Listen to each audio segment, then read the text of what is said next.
Okay, my t-shirt is Quicksilver, and I'm the Mad Hatter. Okay, so what did I want to tell you about? I wanted to try and get you to start thinking about what happens to the dearly departed. In other words, when people drop their bodies and, we say they died, what happens to them? Now, some people say, well, your body is dead and your personality resides in your brain. So if your brain is dead, then you're dead, and that's the end of story. For those people, I suggest you go and ingest some kind of something so that you can see if you can get out of your preconceived notions about physicality. I would remind you that Sir Isaac Newton lived in the 1700s, and that's where the ideas about things being physical lie. And then I would bring you to the Copenhagen interpretation of quantum physics that says you must have an observer, and the observer actually changes reality. So if an observer can change reality, well, how can a physical brain change your outside reality? It doesn't make any sense to me. I mean, you could go off on a long tangent trying to go and give me all kinds of reasons why something in your brain would change something outside of your body. And that's basically what the Copenhagen interpretation is saying. So if you're saying that your brain, a physical brain, neurons, are firing in your brain and it's changing a reality the way the Copenhagen interpretation says it does, well, you're going to have to figure out how that could happen. No one can say. So what you've done is you've drawn yourself into a circle.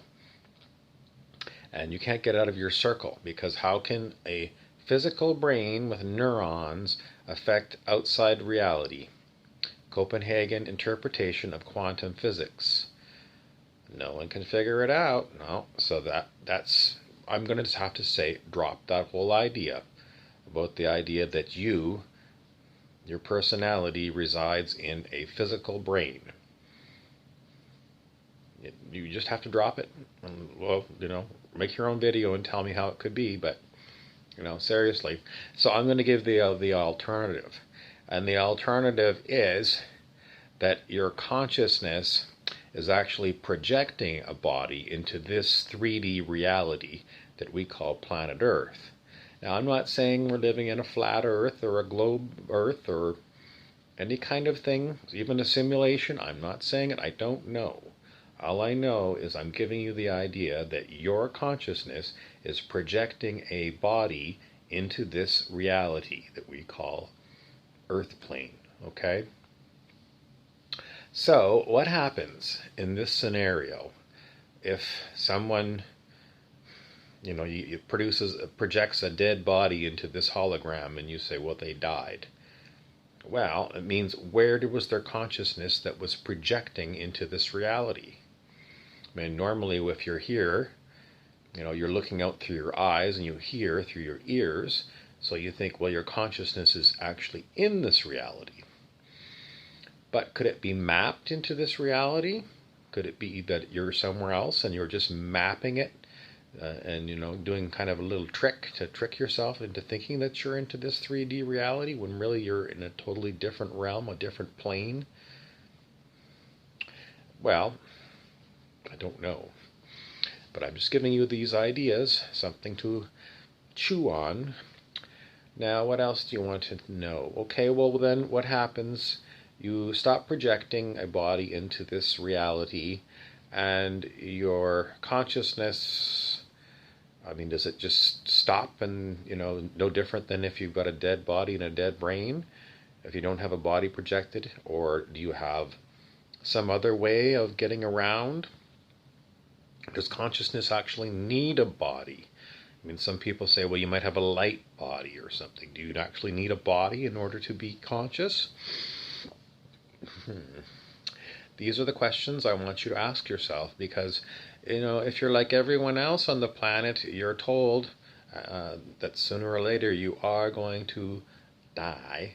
And so it's a very good question. And, if you think, well, whatever's going to happen is going to happen, then, then you're acting stupid. Because I want you to expand your mind a little bit and, try and fathom what might happen. Otherwise, you're just being dumb. And if you're just being dumb, then, I can't help you if you're going to be dumb. I want you to be smart. I want you to be smart and start thinking about consciousness projecting a body into a 3D hologram that we're all projecting into. Okay? It's a different way of looking at it. So, if that's the case, then why is it that dead people don't project themselves back into this reality anymore?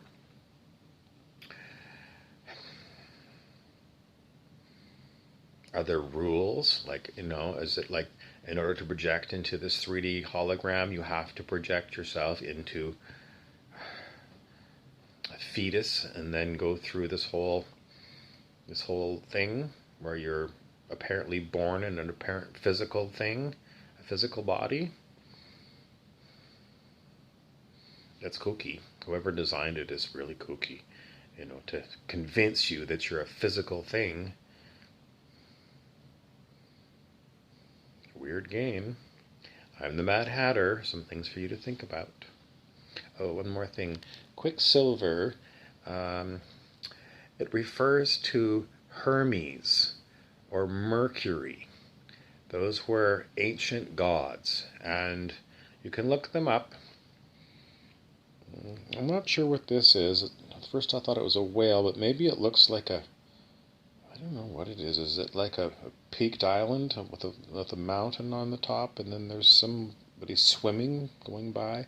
I don't know. I can't figure it out. Where are you going to find these answers? Well, I usually go looking on the internet for things, YouTubes and various places, and I go looking for different people. You could try that. I don't know how else I'm going to get this idea into your head other than just keep repeating it. The Copenhagen interpretation of quantum physics. You need an observer, and the observer changes the outside reality. How could neurons in a physical brain change outside reality? That's what they say. I'm saying that's not what's happening. It's nuts. It's not what's happening. I'm saying what's happening is your consciousness is projecting a hologram into this 3D reality. Figure it out.